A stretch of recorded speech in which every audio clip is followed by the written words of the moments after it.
আসসালামু আলাইকুম। আগামীকাল কোরবানির ঈদ। তো আজ, কাল এবং আগামী পরশু এই ৩ দিনে আমাদের বাইরের যেই কাজগুলো আছে, সেই কাজগুলো আমরা আজকেই সেরে রাখবো ইনশাআল্লাহ। এর ভিতরে আমাদের গরুর জন্য ঘাস কাটা এবং হাঁসের জন্য কিছু কুচুড়ি পানা উঠিয়ে রাখা। যেহেতু আজকে ৩ দিনের পরিমাণ আমাদের ঘাস এবং কুচুড়ি পানা আমাদের বাড়িতে নিয়ে এসে রেখে দেওয়া লাগবে, সেহেতু আমাদের আজকে একটু বেশি পরিমাণ কাটা লাগবে। তো আমরা আজকে একটা ভ্যান ভাড়া করেছি, যে ভ্যানটার মাধ্যমে আমরা কুচুড়ি পানা এবং কাঁচা ঘাসগুলো একবারেই নিয়ে চলে আসবো। আমরা সকাল থেকে আমাদের খামারে কাজ শেষ করার পরে রৌদ্রের ভিতরে গিয়েছিলাম ঘাস কাটার জন্য এবং কুচুড়ি পানা ওঠানোর জন্য। যদিও অনেক বেশি রোদ, আমরা এই সময়টাতে ঘাস খুব কমই কাটি, সকালে বা বিকেলের দিকে চেষ্টা করি। কিন্তু আজকে যেহেতু ৩ দিনের কাজ আমার আজকে সেরে রাখা লাগছে বাইরের কাজগুলো, সেহেতু আমাদের এই কাজগুলো রোদ হলেও করা লাগবে। আর আকাশের অবস্থা ভালো না, যে কোনো মুহূর্তে বৃষ্টি নামতে পারে। তাই আমরা দেরি না করে আমাদের যেই কাজগুলো ছিল সেইগুলো শেষ করার পরে আমরা আমাদের ঘাসের জমিতে চলে গেলাম। এবার ঘাসের জমিতে গিয়ে আমাদের যেহেতু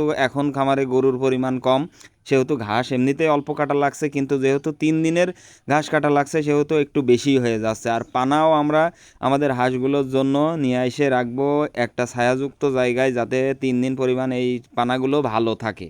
এর পাশাপাশি আমরা আমাদের হাঁসের জন্য শামুক এবং যেই ৩ দিনে খাবার লাগবে, যেই খাবারগুলো আমরা মিক্সার করে খাওয়াই, সবগুলোই আজকে প্রস্তুত করে খামারে নিয়ে গিয়ে রাখবো। কারণ আগামী ২ দিন আমাদের খামারে যে কাজ করে সে ২ দিন আসবে না, ২ দিন তার ছুটি। সো আমাদের আগামীকালকেও ব্যস্ত থাকা লাগবে মাংস কাটাকাটির কাজে। সেহেতু আমাদের এত সময় হবে না যে খাবার মিশিয়ে বা পানা ঘাস কেটে নিয়ে গিয়ে খাওয়ানো। সেজন্য আমরা কিছুটা কাজ গুছিয়ে রাখছি, যে আমরা মাংস কাটাকাটির পাশাপাশি এই কাজগুলো করে ফেলবো শর্ট টাইমের ভিতরে।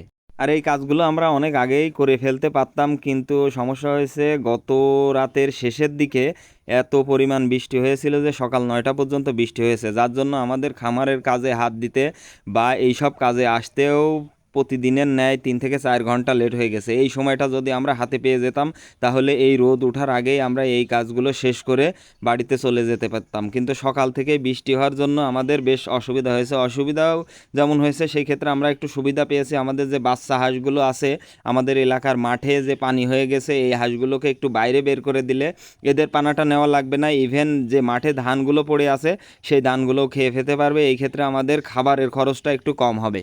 আর আজকে আমাকে একটু বেশি ছোটাছুটি করতে হয়েছে, কারণ যেহেতু আমাদের বাইরের কাজগুলো আমরা আজকে শেষ করে রাখবো, কালকে এবং পরশুর জন্য কোনো কাজ রাখবো না, তাই আর কি দৌড়াদৌড়ি করে কাজ করা লাগছিল।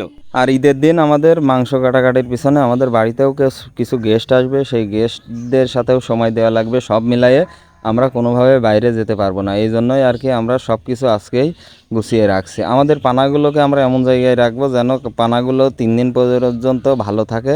আর ঘাসগুলো আজকেই নিয়ে গিয়ে আমরা চুরিয়ে রাখবো, যাতে এই ৩ দিন আমার গরুর ঘাস বা অন্যান্য যেই কাজগুলোতে বেশি সময় লাগে সেই কাজগুলো করা না লাগে। তো সবাই আমাদের জন্য দোয়া করবেন। আসসালামু আলাইকুম রহমতুল্লাহি ওয়া বারাকাতুহু।